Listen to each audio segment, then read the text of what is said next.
السلام علیکم پائسز، میں حارث اعظمی پروفیشنل اسٹرالوجر آپ کی خدمت میں حاضر ہوں اس ہفتے کی ایسٹرولوجیکل ریسرچز لے کر۔ سمجھنے کی ضرورت ہے پائسز چیزوں کو، پریشان ہونے کی ضرورت نہیں۔ مجھے بیان یہ کرنا، یہ ہفتہ ویسے 19 جنوری سے شروع ہو کر 26 جنوری تک جائے گا۔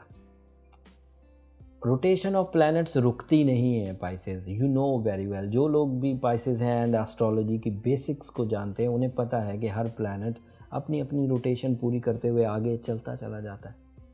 کبھی پرسنالٹی کے گھر سے گزرتا ہے، کبھی وہ مال اور اسباب کو سپورٹ کرتا ہے، کبھی وہ رشتہ داریوں کو، کبھی وہ رومانوی زندگی کو، کبھی صحت اور تندرستی کو، کبھی لو لائف کو، کبھی ٹریولنگ کو، کبھی کیریئر کو، کبھی لک فیکٹر کو، اور کبھی وہ غروب بھی ہو جاتا ہے۔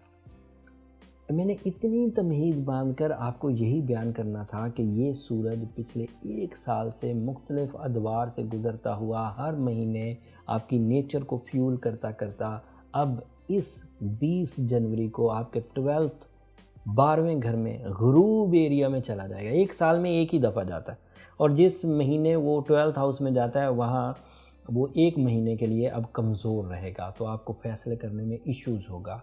بنے ہوئے سنبھلے ہوئے سیٹ کام بھی تھوڑے الجھیں گے۔ جن لوگوں پر آپ نے بہت ڈیپینڈ کر رکھا تھا وہ لوگ ہو سکتا ہے آپ کو اتنا اچھا رسپونڈ نہ کر پائیں۔ آپ کے بہت طاقتور ریسورسز تھوڑے ڈمپ ہو جائیں، تھوڑے کمزور ہو جائیں، آپ کے فیصلوں میں بھی کمی آئے، آپ فیصلے کمپرومیٹیو سے لینے لگے، یا پھر ایسی پاسبلٹی کہ مخالفین کی مخالفت میں شدت آ جائے۔ تو یہ اس طرح کی نوعیت عمومی طور پر سورج کے 12ویں گھر میں پائسز کے لیے جانے سے پیدا ہوتی۔ اور ایک چھوٹی سی نیگیٹو نیوز کہ 16 جنوری سے مرکری بھی آپ کے 12th ہاؤس میں ہی ہے، and you know when Mercury is in 12th house اور سورج بھی 12ویں گھر میں ہو تو آپ کا انداز گفتگو سراہا نہیں جائے گا، لوگ کرٹیسائز زیادہ کریں گے، نکتہ چینی۔ But as a Pisces I know very well being a professional astrologer کہ یہ بہت اچھا مینیج کر جاتے ہیں۔ پائسز میں سب سے زیادہ لچک ہوتی، مولڈنگ ابیلٹی، سب سے زیادہ کمپرومیٹیو بیہیویئر، سیکریفائزنگ نیچر، لو نیچر۔ تو امید ہے کہ وہ اپنی اس 1 مہینے کی کمزوری کو بہت اچھے طریقے سے مینیج کر جائیں گے۔ اور ایک ریمیڈی جو میں نے 17 سال میں اس طرح کی سچویشنز کے لیے ہمیشہ یوز کی اور اس کے ریزلٹس بڑے اچھے آئے، وہ میں اینڈ پر آپ کے ساتھ ضرور شیئر کروں گا۔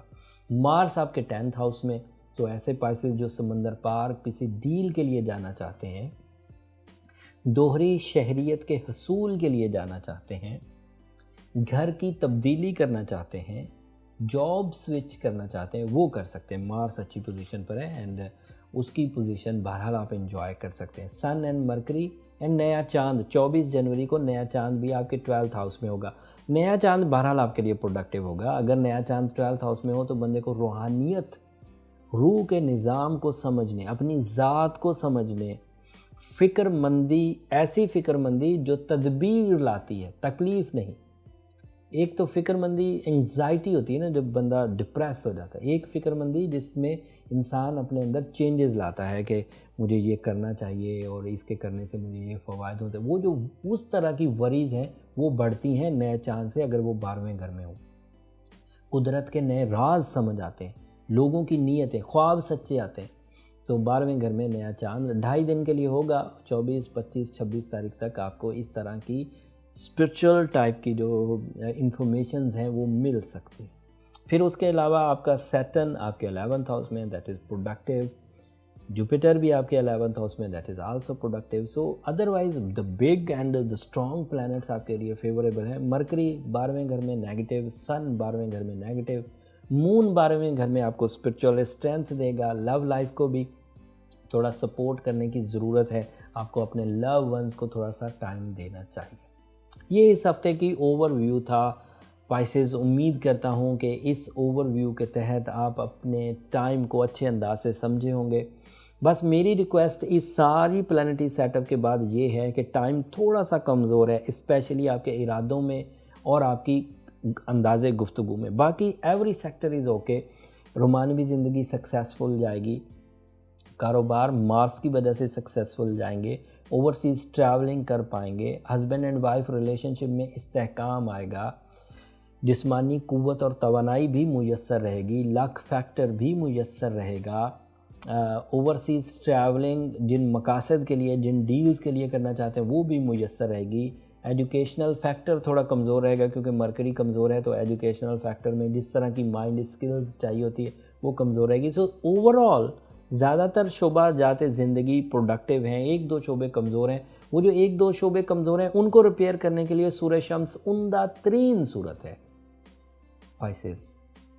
And as a Pisces aquamarine, tourmaline, blue topaz, یہ سب ایسے سٹونز ہیں جن کو اگر ویئر کریں گے تو ایسی فرینڈلی ریڈیشنز ملے گی جو اس نیگیٹیوٹی کو بیلنس کر دے گی جو سورج اینڈ مرکری کی وجہ سے پیدا ہو رہی ہے۔ یعنی اس کی ضرورت بھی ہوتی ہے پائسز۔ ایک بات ایسے جنرل سی کر کے پھر بات کو ختم کرتے ہیں، جو ٹائم میں تبدیلیاں آتی ہیں ان تبدیلیوں کو ہم لوگ اپنی آرٹیفیشل فیولنگ سے بیلنس کرتے ہیں۔ جیسے آج کل پاکستان میں ٹھنڈ، سردی، ونٹر سیزن ہے، اینڈ ونٹر کو ہم کور کرنے کے لیے کچھ سویٹرز پہنتے ہیں، اپنے آپ کو وارم رکھنے کے لیے کچھ کوششیں کرتے ہیں۔ دیٹ مینس کہ ٹائم ہمیں کسی نیگیٹو سائڈ پر لے کر جا رہا تھا، ہم نے اپنے طرز زندگی میں تھوڑی تبدیلی لائی اور اس نیگیٹیوٹی سے بچ گئے۔ یہی ترتیب زندگی ہے، اسی طرح ہوا کرتا ہے۔ اگر اس وقت ارادے تھوڑے کمزور ہیں، اگر اس وقت تھوڑی سی کمیونیکیشن میں کمی آ رہی ہے تو آپ کو اسے کیئرفلی ٹیکل کر لینا چاہیے اینڈ آرٹیفیشلی فیول کرنا ہو۔ تھوڑی احتیاطیں خود برتیں، تھوڑی اپنی ول سے، اپنی اسکل سے ریکوری کریں، اور تھوڑی سی ریکوری آپ کو آرٹیفیشل فیول سے مل جائے گی، like tourmaline, aquamarine, blue topaz and سورہ شمس۔ اور اس کے بعد انشاءاللہ آپ کی کمپلینز ختم ہوں گی، شکایات ختم ہوں گی۔ پھر بھی کوئی چیز باقی رہ جائے تو اس کے لیے نمبر نیچے چلتے رہتے ہیں، آپ اپنے پرسنل چارٹ کی طرف بھی جا سکتے ہیں۔ یہ اس ہفتے کا اوور ویو تھا۔ امید کرتا ہوں میری یہ دی ہوئی ریسرچز آپ کی معلومات میں اضافہ ضرور کریں گی، اور میری درخواست ہمیشہ کی طرح رہے گی کہ اگر میری یہ معلومات، میری یہ فراہم کردہ کوششیں آپ کی زندگی میں کسی بھی طرح کی چھوٹی سے چھوٹی کامیابی پیدا کرنے کی وجہ بنے یا غم دور کرنے کی وجہ بنے تو مجھے اور میری ٹیم کو اپنی دعاؤں میں ضرور یاد رکھیے گا۔ آپ کی دعائیں نہ صرف میری اس دنیا کے لیے بلکہ آخرت کے لیے سب سے قیمتی سرمایہ ہے۔ اگلے ہفتے کچھ اور پلانیٹی چینجز آئیں گی، آپ کی ذات پر اچھی ہیں کہ بری، تفصیل اگلے ہفتے بیان کروں گا۔ تب تک کے لیے اجازت دیجیے، جاتے جاتے چینل کو ضرور سبسکرائب کر لیجیے گا۔ اللہ نگہبان۔